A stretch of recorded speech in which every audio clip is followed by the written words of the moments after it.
Romains 6, 23. Romains 6, 23. Nous parlons de revenir à Dieu, hein, et nous mettons déjà de base. On peut écrire Good Live, et, parce que j'ai déjà une restriction de TikTok. Donc, on peut mettre de Good Live. Ils ont restreint encore le live. Donc, voilà. Good Live, et puis on continue à partager. Donc, Romains 6, 23.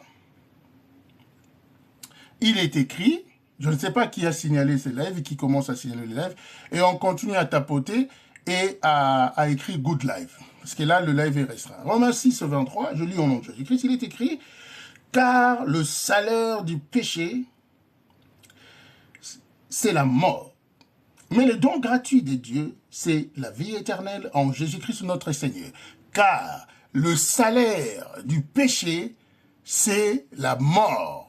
Le salaire du péché, c'est la mort. Comme j'avais dit tantôt aussi, hein, le péché, c'est pas plusieurs péchés, c'est un péché, ce qui a plusieurs membres à l'intérieur, en fait. C'est comme l'amour, il n'y a qu'un seul amour, mais à l'intérieur de l'amour, il y a plusieurs membres, comme, par exemple, le respect, la soumission, toutes ces choses-là, c'est dans l'amour, le pardon, la solidarité, la générosité, toutes ces choses-là sont dans l'amour, en fait. Le fait de supporter, le fait de ceci, c'est dans l'amour. Donc, le salaire du péché, c'est la mort, mais le don gratuit de Dieu, c'est la vie éternelle en Jésus-Christ. Et quand maintenant Adam a péché devant l'Éternel, et l'Éternel est venu, c'est pas que l'Éternel n'était pas présent, parce qu'il est l'omniprésent, et l'omniscient, il sait tout, il connaît tout, mais il voulait parler avec l'homme.